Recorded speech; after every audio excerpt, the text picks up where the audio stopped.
नमस्कार साथियों, स्वागत है आपका एक और नए वीडियो में। जैसा कि आप जानते हैं कि पिछले कई दिनों से एक खबर की चर्चा हर जगह हो रही है और वह खबर है प्रयागराज में हुआ अतीक हत्याकांड। लेकिन इससे हटकर राजनीतिक गलियारों में एक इंटरव्यू को लेकर भी तीखे सवाल जवाब हो रहे हैं। हालांकि यह देश के बड़े अखबारों और मेन स्ट्रीम मीडिया से गायब सी रही है या फिर अखबार के किसी पन्ने के कोने में सिमट कर रह गई है। इसके सहारे विपक्षी पार्टियां केंद्र की मोदी सरकार को घेरने में जुटी हैं। यह इंटरव्यू 4 राज्यों के राज्यपाल रह चुके सत्यपाल मलिक ने द वायर के वरिष्ठ पत्रकार करण थापर को दिया था। इंटरव्यू में सत्यपाल मलिक ने पुलवामा हमले के लिए न सिर्फ केंद्र सरकार को जिम्मेदार बताया, बल्कि भ्रष्टाचार को लेकर भी सीधे प्रधानमंत्री पर कई गंभीर आरोप लगाए हैं।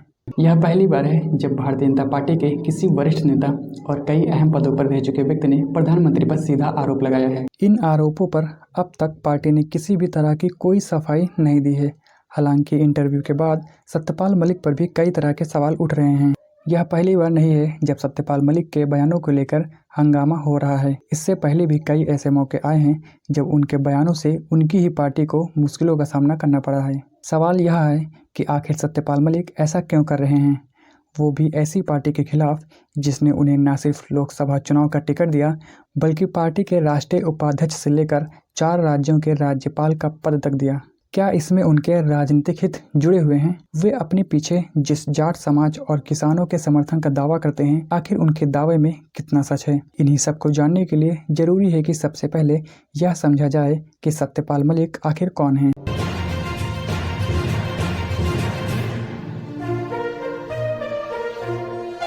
सत्यपाल मलिक जी का जन्म उत्तर प्रदेश के बागपत के हिसवाड़ा गांव में एक जाट परिवार में हुआ था।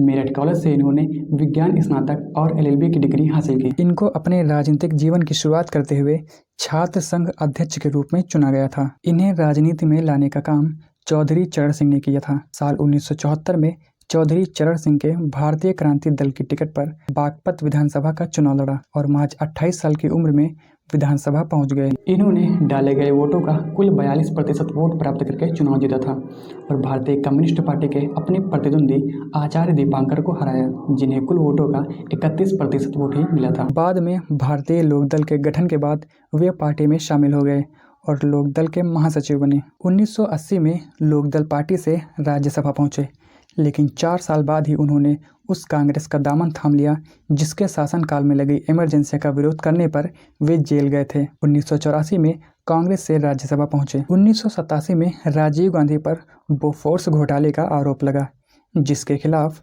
VP सिंह ने मोर्चा खोल दिया और इसमें सत्यपाल मलिक ने उनका साथ दिया। कांग्रेस छोड़ इन्होंने जन मोर्चा पार्टी बनी, जो साल 1988 में जनता दल में मिल गई और अगले ही साल यानी 1989 में जनता दल के टिकट पर चुनाव लड़ अलीगढ़ से सांसद बने। 1996 में इन्होंने समाजवादी पार्टी ज्वाइन की और अलीगढ़ से लोकसभा चुनाव लड़ा, लेकिन इन्हें हार का सामना करना पड़ा। इस चुनाव में इन्हें लगभग 41,000 वोट मिले, जबकि जीतने वाले उम्मीदवार को करीब 2,30,000 वोट मिले थे। काफी समय तक इन्होंने राजनीति को समझा और फिर साल 2004 में ये भारतीय जनता पार्टी में शामिल हो गए और भारतीय जनता पार्टी की टिकट पर चौधरी चरण सिंह के बेटे अजीत सिंह के खिलाफ बागपत से चुनाव लड़ा। यह चुनाव भी उनकी जाट नेता के लिए एक परीक्षा की तरह था, लेकिन इसमें भी वे फेल साबित हुए। अजीत सिंह को करीब 3,50,000 वोट मिले तो तीसरे नंबर पर रहे सत्यपाल मलिक को करीब 1 लाख वोट ही मिले। सत्यपाल मलिक के हारने पर भी बीजेपी ने उनका हाथ अभी भी थाम कर रखा था और साल 2005 में उन्हें उत्तर प्रदेश के बीजेपी का उपाध्यक्ष बनाया गया। साल 2009 में इन्हें भारतीय जनता पार्टी के किसान मोर्चा का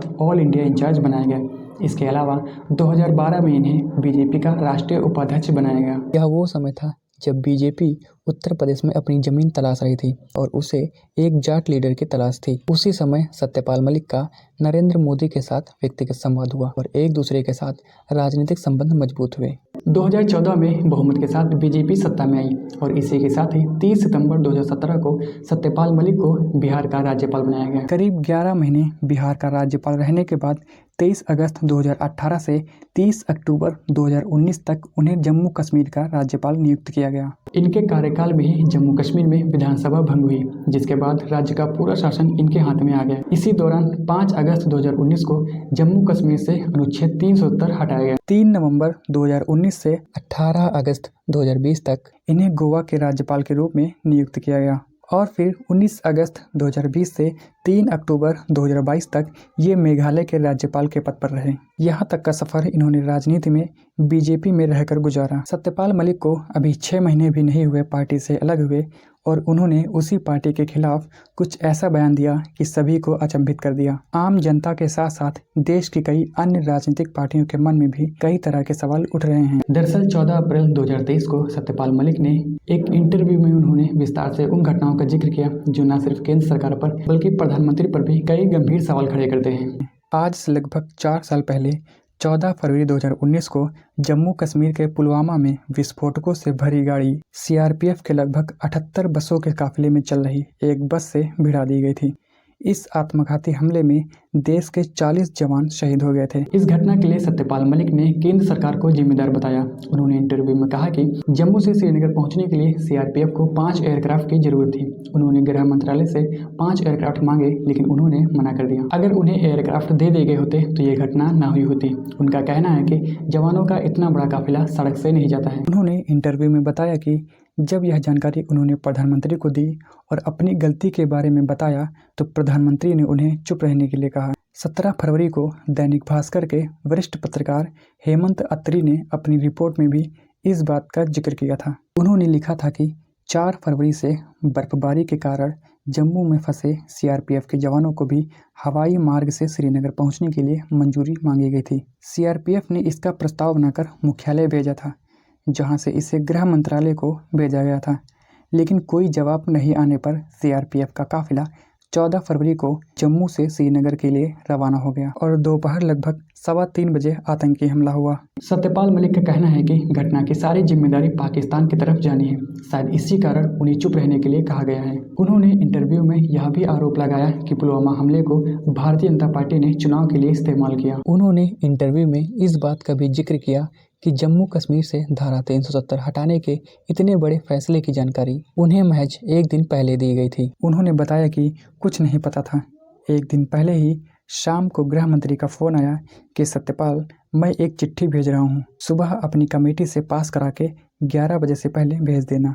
भ्रष्टाचार पर बात करते हुए उन्होंने कहा कि जम्मू कश्मीर और गोवा का राज्यपाल रहते हुए उन्होंने कई बार भ्रष्टाचार का मुद्दा प्रधानमंत्री के सामने उठाया लेकिन कोई कार्रवाई नहीं हुई। सत्यपाल मलिक यह भी कहते हैं कि मैं सेफली कह सकता हूं कि प्रधानमंत्री जी को करप्शन से कोई बहुत नफरत नहीं है। सत्यपाल मलिक ने अडानी को लेकर भी प्रधानमंत्री जी को सलाह देते हुए कहा कि मोदी जी को अडानी से हाथ छुड़ा लेने चाहिए। करण थापर को दिए अपने इस इंटरव्यू में उन्होंने कई सारे आरोप लगाए लेकिन उनके आरोपों को लेकर पार्टी के किसी भी व्यक्ति ने कोई प्रतिक्रिया नहीं दी है। लेकिन कर्नाटक में एक बातचीत के दौरान अमित शाह ने सत्यपाल मलिक के आरोपों पर कहा कि इसकी जांच चल रही है। फिर उन्होंने कहा कि हमसे अलग होने के बाद ही यह सब क्यों याद आता है, सत्ता में रहते हुए क्यों नहीं कहा।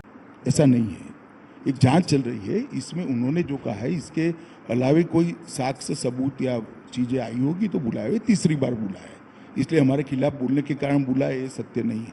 मगर मैं इतना कहना चाहता हूँ, आपको ये भी पूछना चाहिए कि हमारे साथ से अलग होने के बाद ही क्यों ये सारी बातें याद आती हैं। ये आत्मा उस वक्त क्यों जागरूक नहीं होता है जब सत्ता में बैठे हो। फिलहाल सत्यपाल मलिक को सीबीआई ने पूछताछ के लिए बुला चुकी है, लेकिन आपकी जानकारी के लिए बता दूं कि सीबीआई ने उन्हें रिलायंस इंश्योरेंस मामले के लिए बुलाया है, न कि पुलवामा हमले के लिए। आपको क्या लगता है, सत्यपाल मलिक द्वारा लगाए गए आरोप कहां तक सच हैं? ये सच भी हैं या फिर बस सुर्खियों में आने के लिए बोला जा रहा है? क्या इस मामले की जांच होनी चाहिए? क्योंकि यह सवाल देश की सुरक्षा के लिए है, उस सुरक्षा के लिए जिसके घेरे में आप और हम रह रहे हैं। अपने विचार कमेंट कर हमें जरूर बताइएगा। ऐसी ही जानकारी के लिए चैनल को सब्सक्राइब जरूर करें। मिलते हैं अगली चर्चा में। धन्यवाद।